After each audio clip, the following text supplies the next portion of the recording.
está muy bien.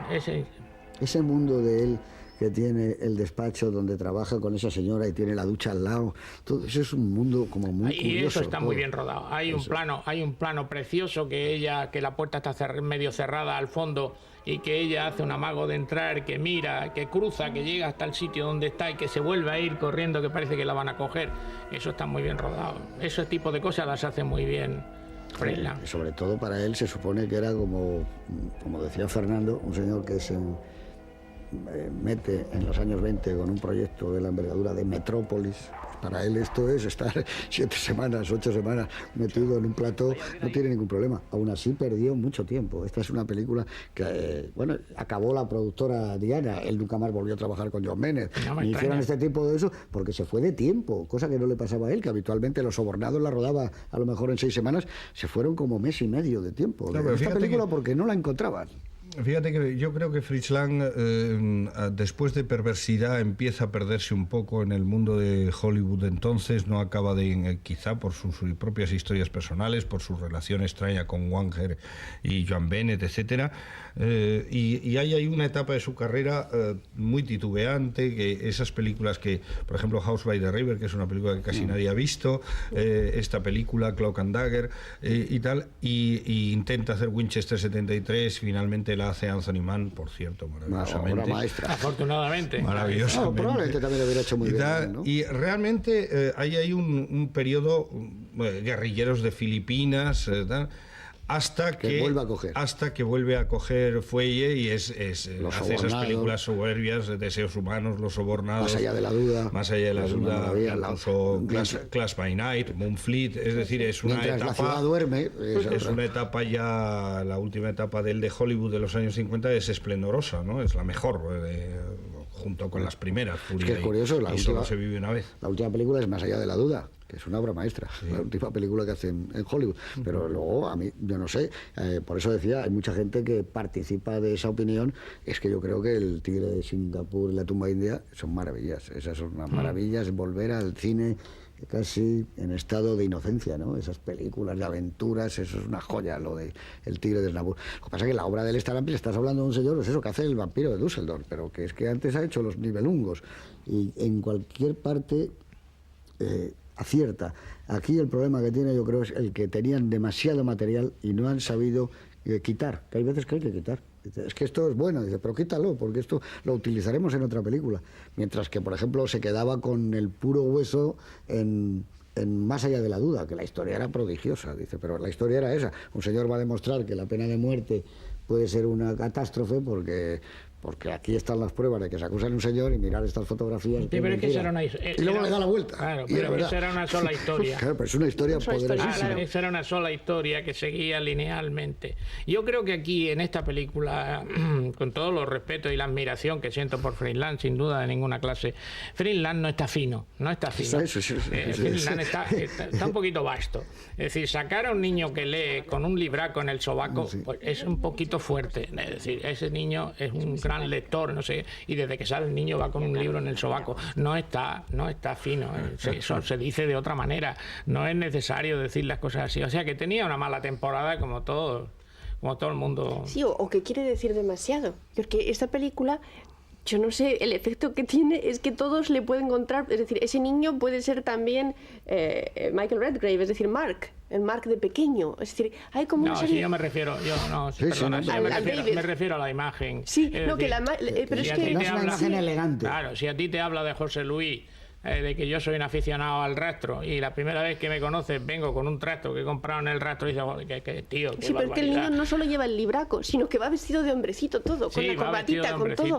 Es decir, es un personaje también inquietante ese niño. Pero a mí lo que me interesaba era el problema de estructura. Si no hacemos más que dar vueltas a que hay un problema de estructura en esta película, ¿no? Entonces tú has mencionado a la mujer del cuadro y yo lo que me planteaba viendo esta película es que en realidad podría perfectamente tener la misma estructura, es decir, podría empezar a ser un sueño que tienen los dos cuando están en la hamaca, todo esto, ¿no?, de las posibles penalidades, y acabar cuando están de nuevo en la hamaca siendo como un mal sueño que han fabricado entre ambos, ¿no? Un sueño compartido. Un sueño compartido, que son los temores de eso, ¿no? Y dejarnos en el mismo punto. Y eso, claro, habría solucionado un poco... Era un sueño solo, que era el de él, ¿no? Claro. Es más complicado. Pero eso es que eso es verdaderamente, es decir, esta película, que es lo que estábamos viendo, que es una película que va en ascenso, o sea, a mí todo México me parece fabuloso. Claro, mientras tú te estás dando todo ese material y bueno, claro, a ver cómo se resuelve, porque el arranque es glorioso. Bueno, el encuentro de ellos en medio de la película es esa mezcla precisamente de muerte y de sexo, ¿no? El Eros y el Tánatos ahí, es decir, yo creo que tiene una potencia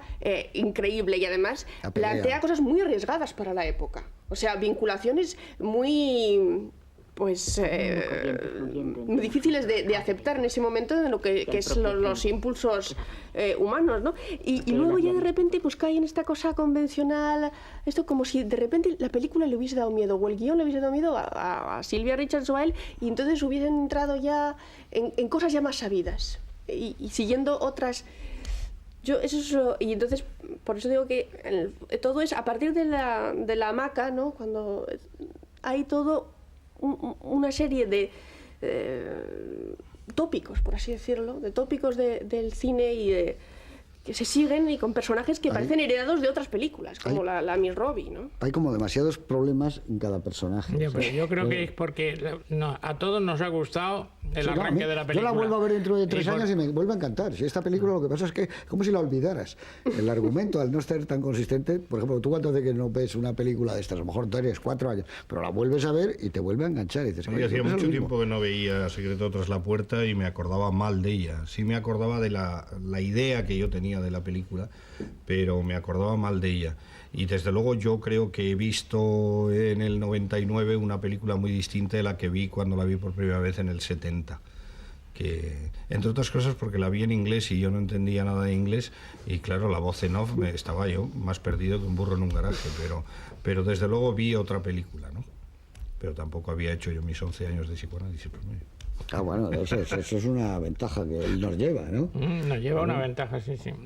Yo también vi otra película, porque esta película la vi desde un tejado, en un cine de verano, escuchando la voz que no era la voz de Joan Bennett, mientras el mar iba y venía con sus olitas y la voz iba y venía traída por el viento. Es decir, yo también tengo de esta película una idea que son los grandes primeros planos de Joan Bennett, pero vista ahora es lo que iba los años 40, ¿verdad? Sí. Son un poco los años 40, ese pelo negro, esa luz brillante, 48, 49 la vi. Yo creo que nos ha gustado el arranque porque el arranque es un arranque decidido, es decir, nos van a contar la historia de Joan Bennett y de su matrimonio, pero de repente no nos cuentan la historia de Joan Bennett y su matrimonio, empieza a contar otras cosas y se dispersa porque el punto de vista desde el que está narrada la película no ha sido finalmente decidido.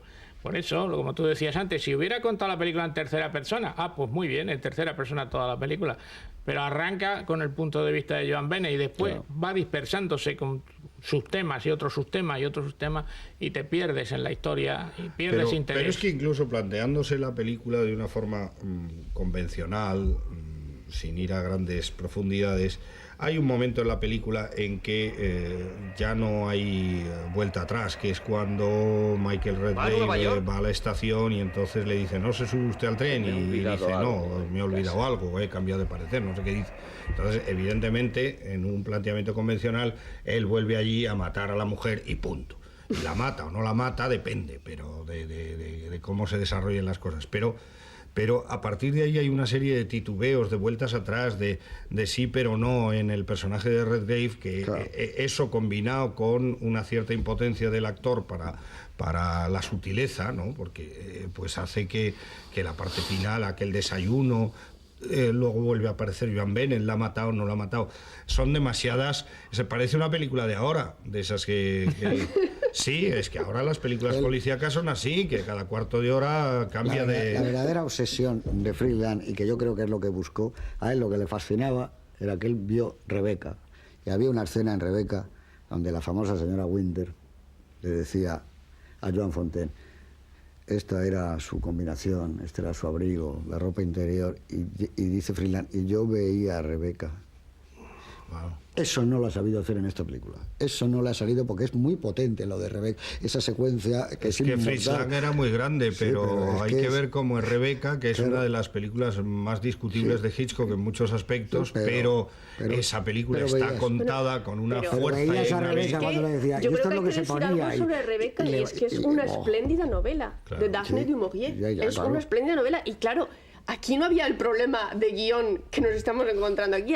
Hitchcock se encontró con algo absolutamente cerrado. Pero aún así, Amparo, pero las imágenes de Rebeca, esas sí que tienen una coherencia que echa para atrás. Cuando se viene abajo Rebeca es